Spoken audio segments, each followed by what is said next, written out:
السلام عليكم ورحمة الله وبركاته. بسم الله والحمد لله والصلاة والسلام على حبيبنا وأسوتنا وقدوتنا وشفيعنا رسول الله صلى الله عليه وآله وسلم. أعظم الأدعية لقضاء الدين وتوسيع الأرزاق، نعرف بعد ما نصلى على حبيبنا صلى الله عليه وآله وسلم. في البداية حبايبي، لابد للمديون أن يتحلى بالصبر وحسن الظن بالله، ده رقم واحد. رقم اتنين، ان هو يقلل من نفقاته ولا يستهين بأمر الدين. أمر الدين أمر صعب جدا. النبي صلى الله عليه وسلم يخبر أن الله عز وجل يغفر للشهيد كل ذنب إلا الدين، لكن طبعا من كمال رحمة الله سبحانه وتعالى أن الله عز وجل هو الذي يتولى قضاء الدين عن الشهيد يوم القيامة بأن يرضي صاحب الدين بنعيم زائد في الجنة حتى يتنازل عن تلك المظلمة، فالدين مظلمة عظيمة. يبقى تاني حاجة أن يقلل من النفقات ولا يستهين بأمر الدين، يعني ما يستسهلش الموضوع أنه يكتر من النفقات ويقول لك الدين وخلاص مش مشكلة، وبعدين زي ما بعض الناس بيقولوا السلف تلف والرد خسارة. لا، لأن يوم القيامة كما قال النبي صلى الله عليه وسلم كما عند مسلم: أتدرون من المفلس؟ قال: المفلس فينا من لا درهم له ولا دينار. فقال: المفلس من أمتي من يأتي يوم القيامة بصلاة وصيام وزكاة وحج، لكن عنده مشاكل، يأتي وقد شتم هذا وضرب هذا وسفك دم هذا وأكل مال هذا، فيعطى هذا من حسناتي وهذا من حسناتي، فإن فنيت حسناته أخذ من سيئاتهم فطرحت عليه ثم طرح في النار. يبقى رقم اتنين، ان الانسان ما يستهنش بامر الدين ويقلل من النفقات. رقم ثلاثة حبايبي، انه يستسمح اصحاب الديون وان يطلب منهم المهلة، ان هم لو مش قادر يسد الفلوس يطلب منهم ان هم يمهلوه. يكون انسان كده عنده احساس، ما يقولش انا مش هدفع واللي عاجبه عاجبه واللي مش عاجبه مش عارف ايه والكلام اللي بيقوله بعض الناس. لا، الانسان اللي اكرمك واعطاك المال عشان تفك بها يعني الكرب اللي انت فيه، لابد ان يكافئ بالكلمة الطيبة وان نرد له الدين الى غير ذلك من الاحسان الى هذا الانسان الذي احسن الينا. يبقى ان يستسمح اصحاب الديون وان يطلب منهم المهلة. رابعا، ان يصلح ما بينه وبين الله ليصلح الله حاله. ان الله لا يغير ما بقوم حتى يغيروا ما بانفسهم.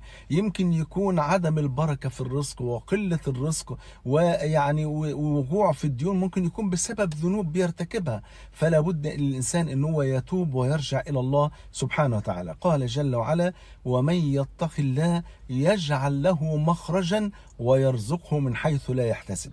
خامس حاجة حبايبي، ان الانسان اللي مديون ينوي بصدق من القلب فعلا ان هو يؤدي الامانة والديون التي عليه. فقد قال صلى الله عليه وسلم كما عند البخاري: قال: من أخذ أموال الناس يريد، الإرادة دي عمل قلب حبايبي، من أخذ أموال الناس يريد أداءها أدى الله عز وجل عنه، ومن أخذها يريد إتلافها أتلفه الله. اللي هو بيقول السلف تلف والرد خسارة، نستلف ونتلف المال نصرفه في أي حاجة، والرد خسارة مش هنرد المال، لا، لأن دي مظالم. يبقى من أخذ أموال الناس يريد أداءها أدى الله عز وجل عنه.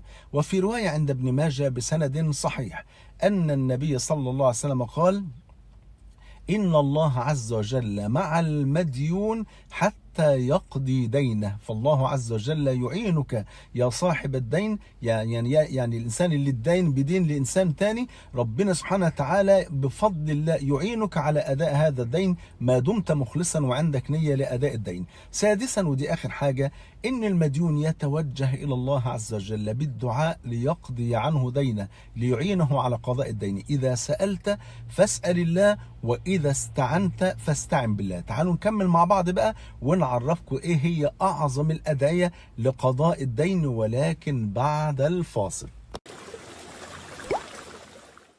تعالوا حبايبي نكمل مع بعض أعظم الأدعية لقضاء الدين وتوسيع الأرزاق.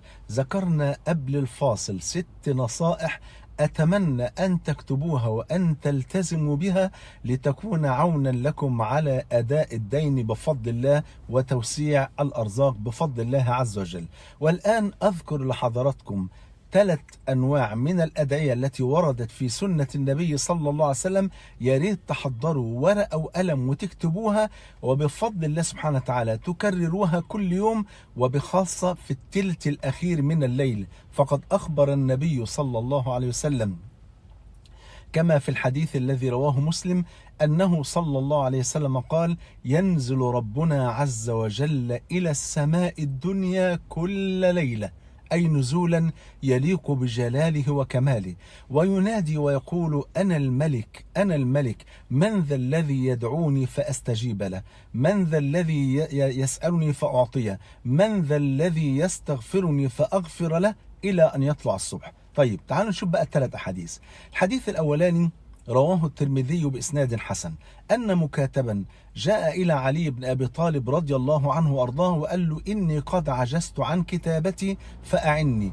المكاتب ده اللي هو عبد من العبيد عند سيدي، فعايز يبقى حر، فيقول لسيده: تاخد كام وتخليني حر وتعتقني يعني؟ فيقول له مثلا: اديني مثلا 10,000 دينار. فيروح يجمع 10,000 دينار ويدهم له، فالتاني يكتب له ايه، ورقه كده بان هو خلاص اصبح حرا وليس عبدا، خلاص بقى خد حريته بفضل الله. فجاء هذا الرجل الى علي بن ابي طالب وقال له: انا يعني اتفقت مع سيدي على مبلغ مش قادر اديه فاعني. فقال له علي بن ابي طالب: الا اعلمك كلمات لو كان عليك مثل جبل صبير دينا اداه الله عنك؟ يعني لو عليك ديون قد الجبال ربنا هيأديها عنك. قال: ما هي؟ قال: قل اللهم اكفني بحلالك عن حرامك وأغنني بفضلك عمن سواك. يا ريت تكتبوها: اللهم اكفني بحلالك عن حرامك وأغنني بفضلك عمن سواك. وفي الحديث الثاني، وده الدعاء الثاني بقى، في الحديث الذي رواه الطبراني في الصغير بإسناد حسن أن النبي صلى الله عليه وسلم قال لمعاذ بن جبل: ألا أعلمك دعاء تدعو به لو كان عليك مثل جبل أحد دينا لأداه الله عنك؟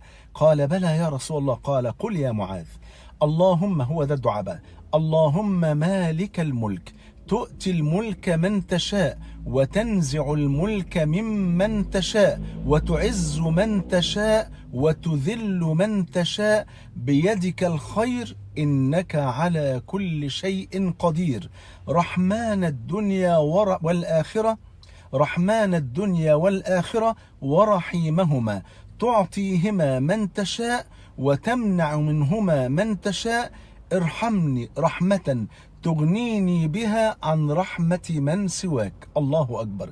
أما الدعاء الثالث يا أحبابي فقد ورد في الحديث الذي رواه مسلم أن النبي صلى الله عليه وسلم كان إذا أوى إلى فراشه قال: اللهم رب السماوات ورب الأرض ورب العرش العظيم، ربنا ورب كل شيء، فالق الحب والنوى ومنزل التوراة والإنجيل والفرقان، أعوذ بك من شر كل ذي شر أنت آخذ بناصيتي، أنت الأول فليس قبلك شيء، وأنت الآخر فليس بعدك شيء، وأنت الظاهر فليس فوقك شيء، وأنت الباطن فليس دونك شيء، اقض عنا الدين وأغننا من الفقر.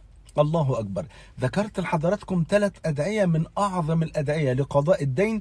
بالله عليكم فرغوها في ورق واكتبوها، واعلموا أن هذه مجرد أسباب، وأن الأسباب وحدها لا تنفع ولا تضر إلا بأمر مسبب الأسباب. فاستعينوا بالله وأحسنوا الظن بالله وتوكلوا على الله، وأكثروا من الدعاء ومن التوبة من الاستغفار، ومعها تلك الأدعية يقضى عنكم الدين وتزداد أرزاقكم بفضل الله سبحانه وتعالى. جمعني الله وإياكم مع الحبيب المصطفى صلى الله عليه وسلم في الفردوس الأعلى.